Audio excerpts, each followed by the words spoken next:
Then it comes to this problem with risk to reward ratios.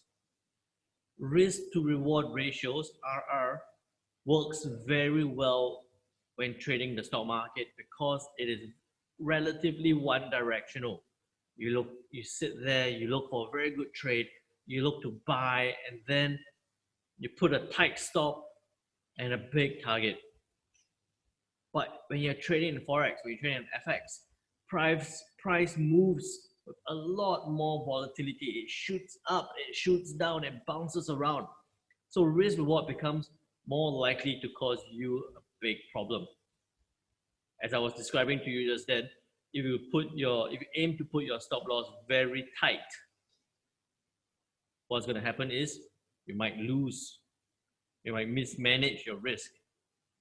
You put your stop loss in this scenario here. If you're looking to sell at this point here, you put your stop loss at 40 pips, your take profit at 80. What would happen is you would hit your stop loss and then it starts going down towards the take profit level. That happens once, you will say bad luck. If it goes up, if you sell, it goes up, hit your stop loss and turns down 2 times, 3 times, 4 times.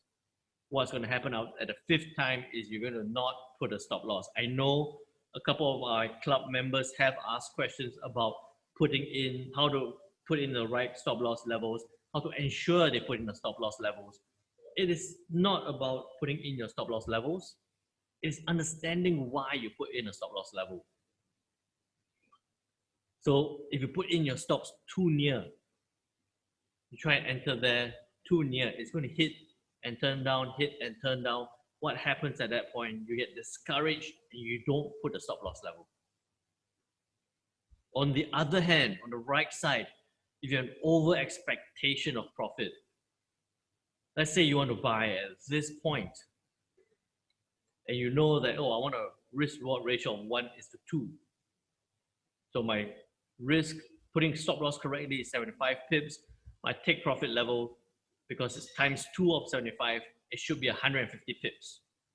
So you put your take profit level right at the top of 150 pips up there. What happens here? What happens here is that you have 2 resistance levels. You might have 2 resistance levels to break up above. Do you think price is going to break a resistance level? Do you think price is going to break above a resistance just because you have your take profit levels there? No.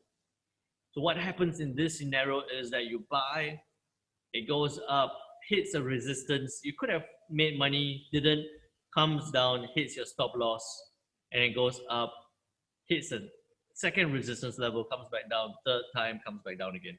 Struggles to break resistance level, although your take profit level is all the way up there. So these are the 2 main reasons why, if you look at risk reward simply, it's going to be the problem for you.